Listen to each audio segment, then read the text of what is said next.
ഒപിയിൽ ഇപ്പോൾ ഇരുന്ന് കഴിഞ്ഞാൽ ഏറ്റവും കൂടുതൽ കേൾക്കുന്ന പരാതിയും കംപ്ലൈൻ്റ് എന്ന് പറയുന്നത് ഗ്യാസ് എന്നുള്ളത്. അതിപ്പോൾ പ്രായഭേദമൊന്നുമില്ല. 60, 50, 40, 30, 20 വയസ്സുള്ള എല്ലാവർക്കും ഗ്യാസിൻ്റെ പ്രശ്നമാണ്. അപ്പോൾ നമുക്ക് എന്താണ് ഈ ഇത്രയും ഗ്യാസ് വരാൻ കേരളത്തിൽ എന്നുള്ളതിൻ്റെ കാര്യം നോക്കാം. നിങ്ങൾ മനസ്സിലാക്കേണ്ട ഒരു കാര്യം, ഗ്യാസ് അല്ലെങ്കിൽ അബ്ഡോമിനൽ ഡിസ്കംഫേർട്ട്, ബ്ലോട്ടിംഗ് എന്ന് പറയുന്ന കാര്യം ഒരു ദിവസം കൊണ്ടുണ്ടാകുന്ന ഒരു സംഭവമോ ഒരു കാരണമില്ലാത്ത സംഭവമോ അല്ല. സാധാരണയായിട്ട് നമ്മുടെ മനുഷ്യൻ്റെ ശരീരത്തിൽ ഈ ബ്ലോട്ടിംഗ് അല്ലെങ്കിൽ അബ്ഡോമിനൽ ഡിസ്കംഫേർട്ട് ഉണ്ടാകാനുള്ള പല കാരണങ്ങളുണ്ട്. അതിൽ കേരളത്തിൽ ഉണ്ടാവാൻ കാരണമായ ചില കാരണങ്ങളും അതിൻ്റെ സൊല്യൂഷൻസും എന്താണെന്ന് നമുക്ക് നോക്കാം. ഒന്നാമത്തെ കാര്യം എന്ന് പറയുന്നത് നമ്മുടെ വയറ്റിനകത്ത് ഗട്ട് മൈക്രോബയോം മോശമാവുന്നു എന്നുള്ളതാണ്. നമ്മൾ മനുഷ്യന്മാരുടെ എല്ലാവരുടെയും വയറ്റിനകത്ത് 100 ട്രില്യൺ ബാക്ടീരിയ ഉള്ള ഒരു എക്കോസിസ്റ്റം അഥവാ ഒരു സിസ്റ്റം ഉണ്ടെന്നാണ് പറയുന്നത്. അതിൻ്റെ പേരാണ് നമ്മൾ ഗട്ട് മൈക്രോബയോം എന്ന്. ഈ ഗട്ട് മൈക്രോബയോമിൽ നല്ല ബാക്ടീരിയ കൂടുതലും ചീത്ത ബാക്ടീരിയ കുറവോ ഇല്ലാതിരിക്കുകയോ ചെയ്യുമ്പോൾ മാത്രമാണ് നമുക്ക് നല്ലൊരു ഗട്ട് ഹെൽത്ത് ഉണ്ടാകുന്നത്. അൺഫോർച്ചുനേറ്റ്ലി നമ്മുടെ നാട്ടിൽ ഇപ്പോൾ നമ്മുടെ എല്ലാവരുടെയും ഗട്ട് മൈക്രോബയോം വളരെ മോശമാണ്. സോ ഈ ഗട്ട് മൈക്രോബയോമിനെ സൂപ്പറാക്കിയാൽ മാത്രമേ നമ്മുടെ ഈ ഗ്യാസ് എന്ന് പറയുന്ന പ്രശ്നം അല്ലെങ്കിൽ ബ്ലോട്ടിങ്, ഇറിറ്റബിലിറ്റി ഒക്കെ കുറയത്തുള്ളൂ. ഗട്ട് മൈക്രോബയോമിനെ അഫക്റ്റ് ചെയ്യുന്ന കാര്യങ്ങൾ എന്തൊക്കെയാണെന്ന് നമുക്ക് നോക്കാം. പിന്നെ നിങ്ങളുടെ ഗ്യാസിൻ്റെ പ്രശ്നം നിങ്ങൾക്കൊരു സർജിക്കൽ കോസ് ഇല്ല എങ്കിൽ, ഇപ്പം ഗ്യാസിന് പല സർജിക്കൽ കോസസും ഉണ്ട്. ഫോർ എക്സാമ്പിൾ ഇപ്പം കോളിസിസ്റ്റൈറ്റിസ്, അതായത് പിത്താശയത്തിലെ കല്ലുകൊണ്ട് ഗ്യാസ് വരാം, അല്ലെങ്കിൽ പിത്തസഞ്ചിയിലെ നീർക്കെട്ട് കൊണ്ടുവരാം, അല്ലെങ്കിൽ നിങ്ങൾക്ക് ക്രോണിക് ലിവർ ഡിസീസ്, അതായത് ലിവറിനുള്ള വീക്കം കൊണ്ട് പ്രശ്നങ്ങൾ വരാം, പാൻക്രിയാറ്റൈറ്റിസിൻ്റെ പ്രശ്നങ്ങൾ കൊണ്ട് വയറിന് പ്രശ്നം വരാം. അതുപോലെ തന്നെ നിങ്ങളുടെ ചില മെഡിക്കേഷൻസ് കൊണ്ടും വരാം. ഫോർ എക്സാമ്പിൾ ഇപ്പോൾ ഞാൻ ഉദാഹരണമായിട്ട് പറയുകയാണെങ്കിൽ മെറ്റ്ഫോമിൻ. ഇപ്പോൾ ഷുഗറിന് മെറ്റ്ഫോമിൻ കഴിക്കുന്ന ആളുകളാണെന്ന് വിചാരിക്കുക. അപ്പോൾ മെറ്റ്ഫോമിൻ കൊണ്ട് നിങ്ങൾക്ക് ക്രോണിക് ഇറിറ്റേഷൻ വന്നിട്ട് ഗ്യാസ്ട്രൈറ്റിസിൻ്റെ പ്രശ്നം വരാതൊരു സാധ്യതയാണ്. അല്ലെങ്കിൽ നിങ്ങളിപ്പോൾ തൈറോയിഡിൻ്റെ മെഡിസിൻ കഴിക്കുകയാണ്, തൈറോയിഡിൻ്റെ മെഡിസിൻ വർഷങ്ങളായിട്ട് കഴിക്കുന്നവർക്ക് ഗ്യാസിൻ്റെ പ്രശ്നം വരാം. അങ്ങനെ മെഡിക്കേഷൻസ് കൊണ്ടുണ്ടാകുന്ന പ്രശ്നങ്ങളുണ്ട്. അതൊന്നുമില്ല, നിങ്ങൾ ഉറപ്പ് വരുത്തുക.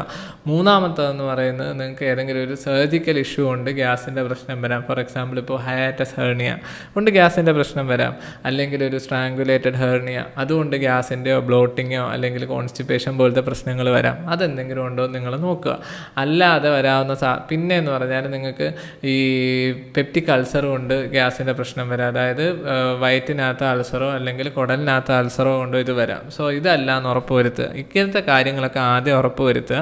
ഇതൊന്നും ഇല്ല എങ്കിൽ മാത്രം ഇതെല്ലാം കണ്ടുപിടിക്കാൻ നമ്മുടെ നാട്ടിൽ ടെസ്റ്റുകളും നല്ല ഡോക്ടർമാരും എല്ലാം ഉണ്ട്. സോ 20 വയസ്സിൽ നിങ്ങൾക്ക് ഗ്യാസ് വരുന്നുണ്ട് അല്ലെങ്കിൽ 30 വയസ്സിൽ ഗ്യാസ് വരുന്നുണ്ട്, ചുമ്മാ ഗ്യാസാന്ന് പറഞ്ഞ് വെച്ചുകൊണ്ടിരിക്കരുത്. ഇതൊന്നും ഇല്ല എന്ന് ആദ്യം ഉറപ്പ് വരുത്തുക.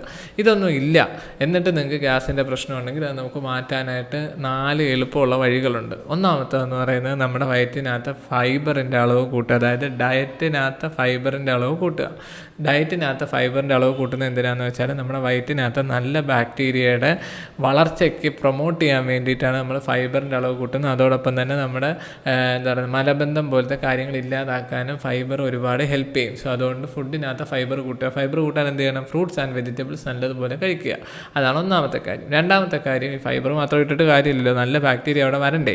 നല്ല ബാക്ടീരിയ വരാനായിട്ട് നമ്മൾ ഫെർമെൻറ്റഡ് ആയിട്ടുള്ള ഫുഡ് കഴിക്കുക. ഫെർമെൻറ്റഡ് ആയ ഫുഡ് എന്ന് പറഞ്ഞാൽ നല്ല ദോശ, നല്ല ഇഡലി അതുപോലത്തെ സാധനങ്ങൾ കഴിച്ചോളുക. പ്ലസ് നമ്മുടെ വയറ്റിനകത്ത് ബാക്ടീരിയയുടെ എണ്ണം കൂട്ടാനായിട്ട് കഴിക്കാവുന്ന നമ്മുടെ വീട്ടിലെ ഏറ്റവും ഹെൽത്തി ആയിട്ടുള്ള സാധനം എന്ന് പറയുന്നത് തൈരാണ്. തൈരോ യോഗട്ടോ സ്ഥിരമായിട്ട് കഴിക്കുക. അപ്പോൾ എന്ത് പറ്റുമെന്ന് പറഞ്ഞാൽ 2 ഗുണമുണ്ട് തൈര് കൊണ്ട്. ഒന്നെന്ന് പറഞ്ഞാൽ നമ്മുടെ വയറ്റിനകത്ത് നല്ല ബാക്ടീരിയയുടെ അളവ് കൂടും. അതിനോടൊപ്പം തന്നെ ഈ നല്ല ബാക്ടീരിയയുടെ അളവ് കൂടുന്നതോടൊപ്പം തന്നെ തൈരിനകത്തുള്ള ബ്യൂട്ടറേറ്റ് എന്ന് പറയുന്ന ഫാറ്റി ആസിഡ് നമ്മുടെ വയറ്റിനകത്ത് മോശം ബാക്ടീരിയയുടെ ഗ്രോത്തിനെ ഇൻഹിബിറ്റ് ചെയ്യുകയും ചെയ്യും. സോ അതുകൊണ്ട് ഈ 2 ഗുണങ്ങളുള്ളതുകൊണ്ട് തൈര് സ്ഥിരമായിട്ട് കഴിക്കുക.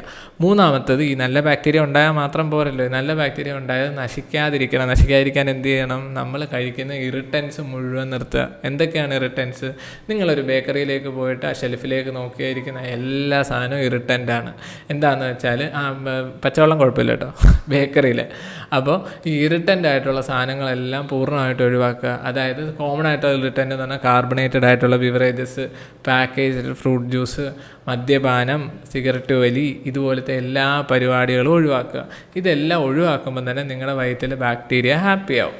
അടുത്തതെന്ന് പറയുന്നത് ഭയങ്കര ഇമ്പോർട്ടൻ്റ് ആണ്, നല്ലതുപോലെ ഉറങ്ങാൻ ശീലിക്കുക. നല്ല ഉറക്കമെന്ന് വെച്ചാൽ ഉച്ചയ്ക്ക് 2 മണിക്ക് കിടന്നുറങ്ങിയിട്ട് രാത്രി 2 മണിക്ക് എഴുന്നേൽക്കുന്നതോ അല്ലെങ്കിൽ രാത്രി 12 മണിക്ക് കിടന്നിട്ട് ഉച്ചയ്ക്ക് 12 മണിക്ക് എഴുന്നേൽക്കുന്നതോ അല്ല നല്ല ഉറക്കം. നല്ല ഉറക്കം എന്ന് വെച്ചാൽ രാത്രി ഒരു 10 മണിക്കുള്ളിൽ കിടക്കുക, വെളുപ്പിനെ ഒരു 6 മണിക്കുള്ളിൽ എഴുന്നേൽക്കുക. ഐഡിയലി ഒരു 7 hours ഓഫ് സ്ലീപ്പെങ്കിലും കിട്ടണം. ഇത് നിങ്ങൾ ഒരിക്കലും കോംപ്രമൈസ് ചെയ്യരുത്, ആർക്ക് വേണ്ടിയും ഒന്നിനു വേണ്ടിയും കോംപ്രമൈസ് ചെയ്യരുത്. കാരണം അത് ഗട്ടിന് മാത്രമല്ല, നിങ്ങളുടെ ഓവറോൾ ഹെൽത്തിനുള്ള ഏറ്റവും വലിയ ഇൻവെസ്റ്റ്മെൻ്റ് എന്ന് പറയുന്നത് നല്ല ഉറക്കമാണ്. സോ നന്നായിട്ട് ഉറങ്ങാൻ ശീലിക്കുക. മരുന്നുകൾ പരമാവധി ഒഴിവാക്കുക. അതിപ്പോൾ പാരസെറ്റാമോൾ ആയാലും ശരി, അലർജിയുടെ ഗുളിയായാലും ശരി, ശ്വാസമുട്ടലിൻ്റെ ഗുളിയായാലും ശരി, തുമ്മലിൻ്റെ ഗുളിയായാലും ശരി, ആവശ്യമുണ്ടെങ്കിൽ ഡോക്ടർ പറയുന്ന അളവിൽ മാത്രം ഗുളികകൾ കഴിക്കുക. കാരണം ഒരുപാട് ഗുളികകൾ, ആൻറ്റിബയോട്ടിക്സ്, പെയിൻ കില്ലേഴ്സൊക്കെ കഴിക്കുന്നത് നമ്മുടെ വയറിന് ഒട്ടും ഇഷ്ടമുള്ള കാര്യമല്ല. അത് നിങ്ങൾ ചെയ്യുമ്പോൾ നിങ്ങളുടെ വയറ് നിങ്ങളോട് പ്രതികാരം വീട്ടും. സോ അതുകൊണ്ട് പരമാവധി മരുന്നുകളും ഡോക്ടർമാർ പറയാത്ത ചികിത്സകളും പരമാവധി ഒഴിവാക്കുക. ഇത്രയും കാര്യങ്ങൾ ചെയ്യുമ്പോൾ തന്നെ നിങ്ങളുടെ വയറ് ഏകദേശം ഒന്ന് സെറ്റായി വരും. ഇങ്ങനെ സെറ്റായി വരുന്നതിനോടൊപ്പം നിങ്ങൾ കുറച്ച് വ്യായാമം കൂടെ ചെയ്യുക. വ്യായാമം ചെയ്യുന്നത് എന്തിനാണ്? ഒന്ന്, നമ്മുടെ ശരീരത്തിലെ ഹോർമോൺ ലെവൽസ് നോർമലൈസ് ചെയ്യാൻ. 2, വ്യായാമം ചെയ്യുമ്പോൾ നമ്മുടെ അബ്ഡോമിനൽ മസിൽസിന് കുറച്ചുകൂടെ സ്ട്രെങ്ത് കിട്ടും. സോ ഡൈജഷന് നമ്മുടെ വയറിനെ കുറച്ചുകൂടെ ഹെൽപ്പ് ചെയ്യും. ആ ഹെൽപ്പിലൂടെ നമ്മുടെ വയറ്റിനകത്ത് ഡൈജഷൻ കുറച്ചുകൂടെ സെറ്റ് ആവുകയും, പിന്നെ ഞാൻ പറയേണ്ട കാര്യമില്ല, എക്സസൈസ് ചെയ്യുമ്പോൾ നമ്മുടെ ബെല്ലി ഫാറ്റ് കുറയും, ഇൻസുലിൻ റെസിസ്റ്റൻസ് കുറയും, അതുപോലെ നമ്മൾ നല്ല ഷേപ്പിലാവും. സോ അതുവഴി വിസറൽ ഫാറ്റ് കുറയും. വിസറൽ ഫാറ്റ് കുറയുമ്പോഴത്തേക്ക് ലിവർ സൂപ്പറാകുമ്പോൾ ലിവർ ഡൈജഷന് കുറച്ചുകൂടെ സെറ്റാവും. സോ അതുകൊണ്ട് ഇതൊക്കെ ചെയ്തിട്ട് നിങ്ങളുടെ ഗ്യാസ് മാറ്റുക. അല്ലാതെ ഗ്യാസാണ് കുഴപ്പമില്ല, പാൻറ്റോപ്പ് കഴിക്കാൻ ഗ്യാസാണ് കുഴപ്പമില്ല, ഒമിപ്രസോൾ കഴിക്കാൻ ഗ്യാസാണ് കുഴപ്പമില്ല, അരിഷ്ടം കഴിക്കാമെന്ന് പറഞ്ഞാൽ ആരും ഇരിക്കരുത്. എല്ലാ അസുഖങ്ങൾക്കും ഒരു കാരണം ഉണ്ടാവും, എല്ലാ ഡിസ്കംഫേർട്ടുകൾക്കും ഒരു കാരണം ഉണ്ടാവും. ആ കാരണം കണ്ടെത്തുക.